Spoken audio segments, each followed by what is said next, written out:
সন্তানরা বাসা থেকে বেরোলে নিরাপদ ভাবে বাসায় ফিরবে কিনা, মায়ের দুশ্চিন্তা বেশ সংখ্যক রান্না ঠিকভাবে করতে পারবে কিনা, পরিবারের দুশ্চিন্তা সন্তানরা ঠিকভাবে লেখাপড়া করতে পারবে কিনা, সুচিকিৎসা পাবে কিনা, এই প্রত্যেকটা দুশ্চিন্তা দূর করার জন্য আমরা কাজ করছি। এখনই সময় আপনাদের কাছে আসছি আপনাদের সকল সুযোগ সুবিধা তৈরি করে দেওয়ার জন্য, সেটা সন্ত্রাস মুক্ত বসিলা হোক, চিকিৎসা সাধারণ বসিলা হোক, বা গ্যাস পানি বা বিদ্যুৎ সংকট মুক্ত বসিলা হোক, যেটাই হোক না কেন বসিলার বাসিন্দাদের জন্য আমরা কাজ করে যাচ্ছি। আপনারা আমাদের জন্য দোয়া রাখবেন, এইসব তরুণরা যারা কাজ করছে তাদের জন্য দোয়া রাখবেন।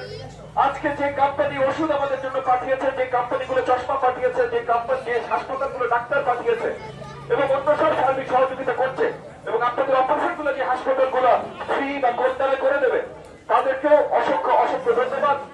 আমাদের চেষ্টা আপনাদের সেবা। আপনারা মনে রাখবেন আমরা একসাথে থাকলে আজকে এবং আগামীতেও আপনাদের সকল ধরনের সেবা অব্যাহত থাকবে।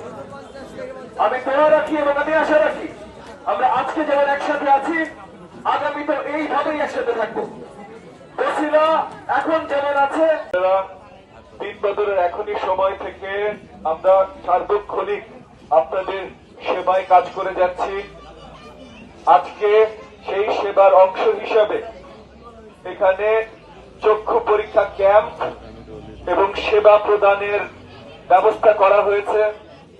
অত্র এলাকার ভাই ও বোনদের জন্য যাদের চক্ষু রিলেটেড কোন সমস্যা আছে এখানে এসে চশমা নিতে পারেন, ওষুধ পেতে পারেন, ডাক্তার দেখাতে পারেন, এবং যদি আরো গুরুতর ছানি থেকে শুরু করে অন্য কোনো ধরনের প্রসিডিওর দরকার হয় সেটারও ব্যবস্থা এখান থেকে তারা করে দেবে।